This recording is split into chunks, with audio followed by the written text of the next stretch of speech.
Kurnool corporation పరిధిలోని 43వ ward Indira Gandhi నగర్లో గత 6 నెలల క్రితం బీ క్యాంప్ పంపింగ్ లైన్ కోసం జేసీబీలతో తోసేసిన సీసీ రోడ్ నిర్మాణాన్ని చేపట్టాలని సిపిఎం పార్టీ నగర కార్యదర్శి టి రాముడు డిమాండ్ చేశారు.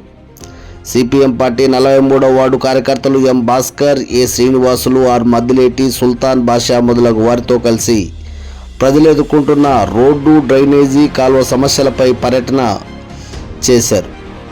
ఈ సందర్భంగా పార్టీ నగర కార్యదర్శి టి రాముడు మాట్లాడుతూ ప్రజల సమస్యల పట్ల ప్రజాప్రతినిధులు, అధికారులు నిర్లక్ష్య ధోరణితో ఉన్నారని విమర్శించారు.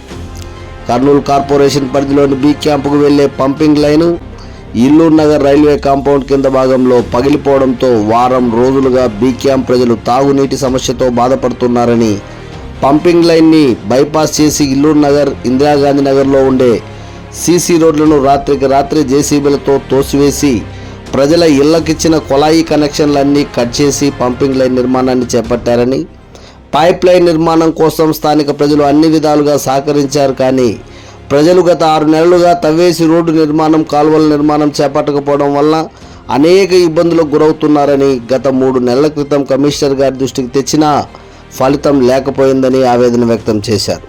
స్కూళ్లకు వెళ్లే పిల్లలు, వృద్ధులు రోజు కింద పడి దెబ్బలు తగిలించుకుంటున్నారని, ఇప్పటికైనా కమిషనర్ వెంటనే ఈ సమస్యపై ప్రత్యేకమైన దృష్టి పెట్టి పరిష్కరించాలన్నారు. సీసీ రోడ్డు నిర్మాణాన్ని చేపట్టాలని, డ్రైనేజ్ కాలువ నిర్మాణాన్ని చేపట్టాలని డిమాండ్ చేశారు. లేకుంటే కార్పొరేషన్ కార్యాలయం ఎదుట ఆందోళన చేపట్టవలసి వస్తుందని హెచ్చరించారు.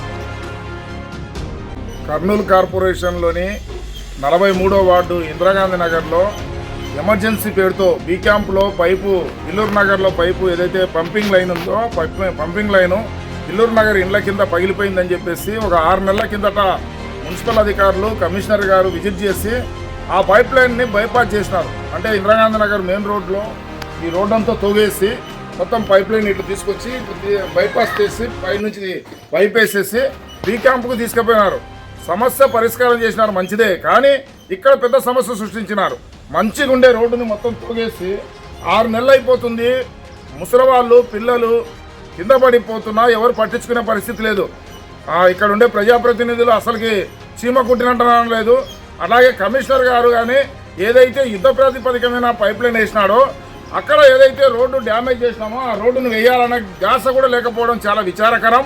కనుక కమిషనర్ గారు తక్షణమే ఏదైతే యుద్ధ ప్రాతిపదికన నువ్వు పైప్ లైన్ వేసి నీళ్ళు ఎట్లయితే సరఫరా చేసినారో అదే పద్ధతిలో తోగేసిన రోడ్డును తక్షణమే నిర్మించాలని చెప్పేసి మేము సిపిఎం పార్టీగా డిమాండ్ చేస్తున్నాం.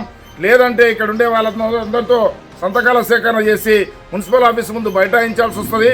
ఇప్పటికే చాలామంది కింద పడిపోయి దెబ్బలు తగిలించుకునే పరిస్థితి ఉంది. కనుక కమిషనర్ గారు మొన్న ఏమంటే ఎన్నికలు ఉన్నాయి, ఎన్నికల కోడ్ ఉంది, అది ఉంది అని చెప్పేసి చెప్పినారు. కానీ ఇప్పుడు ఎన్నికల కోడ్ అయిపోయింది. ఇప్పుడైనా సరే ఈ రోడ్డు నిర్మాణాన్ని చేపట్టాలా.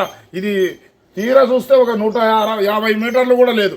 ఒక 150 మీటర్లలో ప్రజల్ని ఇబ్బంది పెట్టే పరిస్థితిలో ఈ విధంగా ఉండడం ఇది సరైంది కాదు. కనుక తక్షణమే కమిషనర్ గారు రోడ్డు నిర్మాణాన్ని చేపట్టాలని చెప్పేసి మేము డిమాండ్ చేస్తున్నాం.